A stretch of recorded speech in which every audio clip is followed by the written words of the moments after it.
Ang narcissist ay isang taong may labis at sobra-sobrang kumpiyansa, paghanga at pagpapahalaga sa kanyang sarili, kung saan laging inaakala at pinaniniwalaan niyang siya ay mas magaling, mas mahalaga at espesyal kumpara sa lahat ng tao sa paligid niya.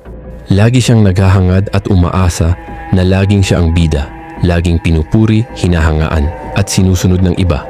At madalas ay hindi niya naiintindihan o wala siyang pakialam sa damdamin, pangangailangan o hirap na dinaranas ng kanyang kapwa. Ginagamit niya ang ibang tao bilang kasangkapan o paraan para lang makuha ang anumang gusto niya. Madali siyang magalit, naiinis o magtampo kapag hindi nasusunod ang kanyang kagustuhan o kapag hindi siya binibigyan ng espesyal na atensyon, at madalas niyang minamaliit, kinukutya o ibinababa ang halaga ng iba para lang mapataas at maging mas maganda ang tingin niya sa kanyang sarili. Kapag ang ganitong pag-uugali at matagal na at nakakaapekto na ng masama sa kanyang pamumuhay at pakikipagkapwa-tao, tinatawag itong kondisyon sa pag-iisip na narcissistic personality disorder.